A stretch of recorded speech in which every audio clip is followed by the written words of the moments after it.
Okay, maraming salamat kaibigan sa pag-click ng channel ko na ito kaibigan.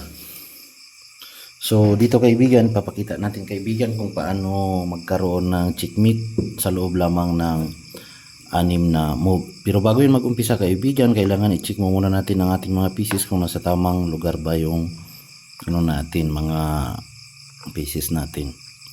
So lagi nyo tandaan yan kaibigan, kapag nag-check kayo ng yung mga pieces ay dapat yung king natin na white dapat nasa may kulay, at saka yung black natin na king ay dapat nasa white. Ayan, so magkaharap yan sila mga kaibigan ha. So yung arrangement natin, tandaan natin from rook, horse, bishop, king, queen, bishop, horse, din rook. So ganun din kaibigan sa kaharap, no? Magkatapat lang yan siya.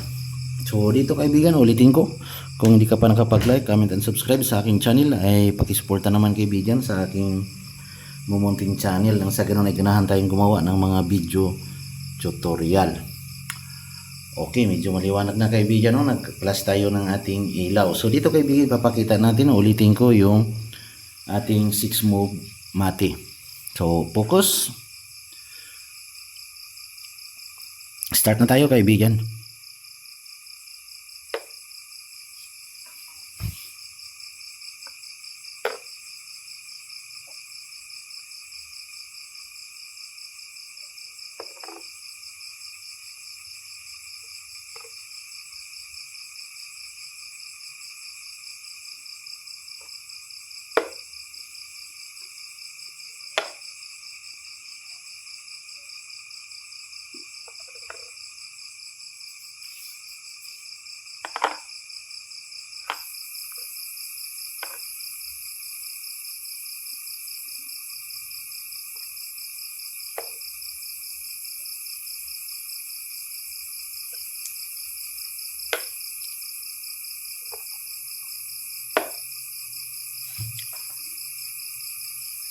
So checkmate na kaibigan, wala nang matakbuhan yung king natin. So that is 6 move mate. So maraming salamat kaibigan sa pag-click ng channel. Thank you for your comment and subscribe. Maraming salamat po. God bless po.